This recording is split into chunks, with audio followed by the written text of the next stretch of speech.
అందరికీ గణతంత్ర దినోత్సవ శుభాకాంక్షలు। ఈ రోజుకి 77వ సంవత్సరం ఈ యొక్క రాజ్యాంగం అమలై ఈ రోజు మనకు సమాన హక్కులు కావచ్చు, ఓటు హక్కు కావచ్చు, ఏ విషయమైనా కూడా ఇంత స్వేచ్ఛ, ఈ యొక్క చట్టాలు, ఈ యొక్క వ్యవస్థలన్నీ వచ్చినాయంటే ఈ రాజ్యాంగం ద్వారానే వచ్చింది। భారతదేశానికి స్వతంత్రం వచ్చినా అప్పుడు బ్రిటిష్ వాళ్ళది ఏదైతే గవర్నమెంట్ సిస్టమ్ ఉండేనో అదే కంటిన్యూ అయింది।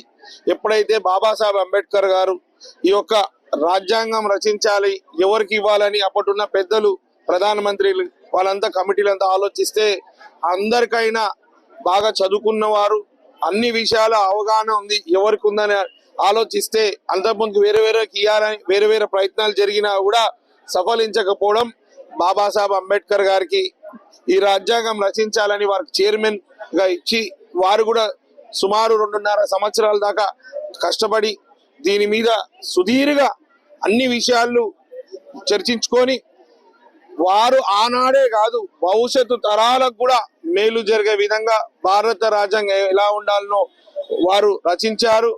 1950లో అమల్లోకి వచ్చింది। అమల్లోకి వచ్చిన మన భారతదేశ రాజ్యాంగాన్ని ప్రపంచంలో ఉన్న అనేక దేశాలు కూడా ఫాలో అయ్యారు, దాని గురించి చదివారు, తెలుసుకున్నారు, ఏ విధంగా చేశారు। గొప్పతనం ఏంటంటే బాబాసాహెబ్ అంబేద్కర్ గారిది వారి చిన్ననాటి నుంచి వారికి ఎంత అవమానమైన, ఎన్ని వివక్షలు ఎదుర్కొన్నా, ఎన్ని ఇబ్బందులైనా కానీ ఎక్కడ కూడా రాజ్యాంగాల వారి బాధ, వారి వివక్ష పెట్టక భారతదేశం సంపూర్ణంగా అన్ని రకాల్లో అభివృద్ధి బాటలు నడవాలి, అన్ని రంగాలలో అభివృద్ధి బాటలు నడవాలంటే ఏ విధంగా ఉండాలనో వారు అన్ని పూర్తి స్థాయిలో వారి బాధలన్నీ పక్కకు పెట్టి భారతదేశం బాగుండాలని రచించారు వారు ఈ యొక్క భారత రాజ్యాంగం। ఈ రోజు మన రాజ్యాంగం ఏం చెప్పిందంటే అందరికీ ఓటు హక్కు కల్పించాలి, కానీ దురదృష్టం ఏంటంటే ఈ రోజు కూడా రాజ్యాంగం అమలైన రోజు గణతంత్ర దినోత్సవం నాడు కూడా మేము ఈ రోజు 7వ రోజు మా రిలే నిరాహార దీక్ష ఈ కంటోన్మెంట్ బోర్డులో ఈ రాజ్యాంగం అమలు లేదు, రాజ్యాంగాన్ని అవమానపరిచే విధంగా, రాజ్యాంగాన్ని కూనీ చేసే విధంగా కేంద్ర బీజేపీ ప్రభుత్వం ఇక్కడ కంటోన్మెంట్ బోర్డు లిమిట్స్ లో వరకు చూపిస్తుంది।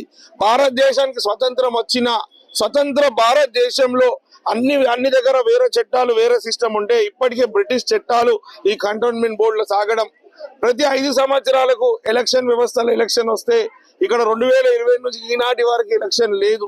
మాకు మెర్జ్ చేసి కంటోన్మెంట్ బోర్డుని జిహెచ్ఎంసీలు విలీనం చేయాలని ఏదైతే డిమాండ్ ఉందో ఈ రోజు అన్ని వర్గాల నుంచి రోజు స్పందన పెరిగి ప్రతి ఒక్కరు విలీనం కావాలి, బ్రహ్మాండమైన నిధులున్న కార్పొరేషన్ మారితే కార్పొరేషన్ నుంచి నిధులు వస్తాయి। ముఖ్యంగా ప్రతి ఒక్కరికి ఈరోజు అర్థమైంది ఏంటంటే రాష్ట్రంలోనే ఉండి ఈ ఒక్క కంటోన్మెంట్ బోర్డు సెంట్రల్ ద్వారా ఉండడంలా ఇది పాలన పరంగా కూడా ఇబ్బంది।